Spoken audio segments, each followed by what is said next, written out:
Juliet, you're on the Ken Coleman Show. How can I help? Hi there, Ken. How are you doing? I am having a blast, living the dream. What are you doing? I was going to ask if you're living the dream. That's great, man. I am. I'm doing great. Oh, that's awesome. How can I help? So, for as long as I can remember, I felt as though my life's purpose was to dance. I have a talent for dancing. What kind of dance? Ballet, specifically. No kidding. Good for you. Thank you. So I have a talent for it. I have a huge passion for it, and I feel as though my mission in ballet is to move others through live performance. However, as I've learned through many years, a career in ballet is physically demanding. Yeah. You work very long hours. It's financially challenging, such that starting pay positions are a stipend, which average at about $3 an hour. Wow. I know. I'm currently 22 years old, and I haven't yet been hired in ballet, despite giving it my absolute all. I've trained with a professional ballet company and put in about 17 years of training in pursuit of a career. My goodness. My body is exhausted at this point, Yeah. and my health has slowly been declining. I fear that if I continue down this path, I won't be able to take care of myself physically, financially, and psychologically. Yeah. And I have other passions and talents beyond dance. Okay. I'm not sure if I should continue to chase this career or if I should explore my other options, and if I let go of ballet, how I can be at peace with that. Yeah. So what would you recommend? Yeah. I don't think you need to let go of ballet completely. Let me start there.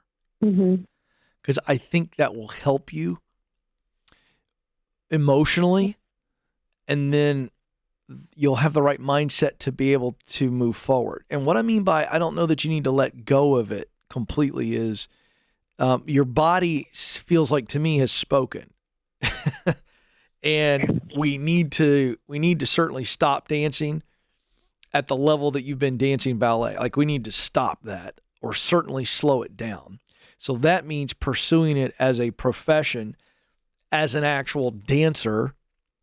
Feels like that decision has been made for us, yes? Yes. Okay. However, there is the performance part of ballet, and then there is certainly other parts of ballet. Now, I'm starting to get over my skis here because I know very little about ballet, but let me try to equate it, and you tell me if I'm on the right track. If I had played basketball my whole life, which was a dream, and let's say I made it to the college level and then my time was done, or let's just take an NBA player, anybody who just loves a sport, there's a point at which the body says can't do it anymore. Yeah. At that particular role. And so if you love the game, you could be in broadcasting, you could be in coaching, you could certainly be in the executive side of things. All right, so that's me using a basketball metaphor. The question is, what opportunities are there for you that are not in the performative bucket? Are there any good opportunities where the finances are much better, whether that be teaching, running a school? I mean, or is that a very difficult path as well? And if it is, tell me, and I can still show you how we don't let go of ballet altogether. But what do you know about the industry itself? I know that there's a lot of room for improvement in terms of health. I myself have admittedly struggled a lot with health as a dancer, and I have a huge passion for the human body, so I could see myself potentially moving into that space.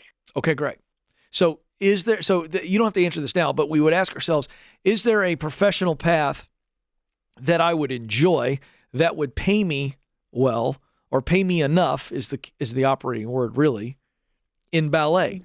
If the answer is no if the answer is yes, then okay, what does that look like to pivot and go that direction? If the answer is no, then I love what you just brought up. There is a performative nature to who you are. That's just who you are. You are a performer. Your heart thrives when the moment has arrived for you to perform a ballet dance. And you love performing not just the dance itself, you love the practice that goes into it, the performance, and then the audience sharing their appreciation. True or false? Yes.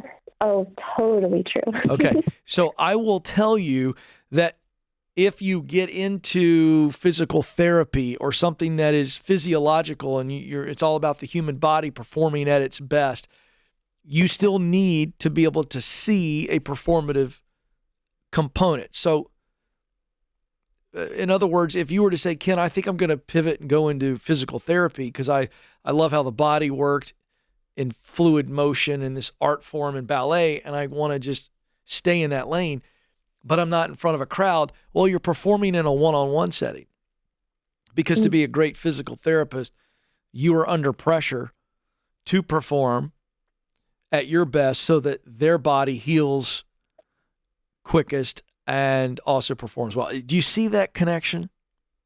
I do. It's a way I haven't thought of looking at it. Okay. So what we want to do here, and we're starting this process, so we want to look at, and I'm going to give you my Get Clear assessment. I want you to take it. It's going to be my gift to you. Okay. Thank you, Ken. You That's bet. so sweet. Absolutely. Because here's what I want you to do. I want you to look at your results, your top talents, and I want you to look at, that's what you do best.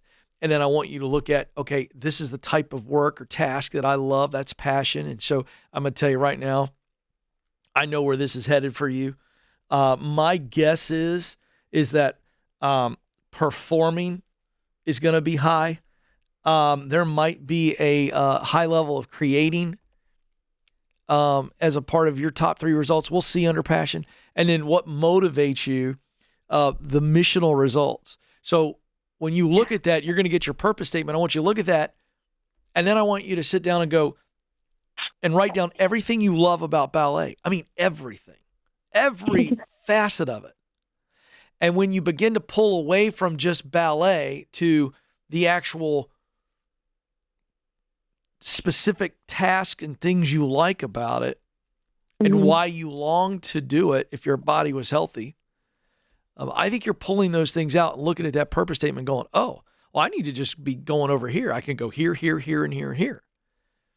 And I think there's a huge creative element to you. You like creating and performing. I do, absolutely. I mean, through writing, drawing, anything creative, sign me up. So, and I'm not pushing you into instructing, but I will say this. Whether it's in the arts or sports, if you are creative to a point where you can no longer do it the way you used to do, one beautiful way to keep that passion alive and well is to help others do what you used to do. If I were to lose my voice today and not be able to speak, go on television, do radio, but I could still communicate, I probably would help others do what I do now to still see and have a tie to the art form that I believed so much in. And I think that's the direction you got to go.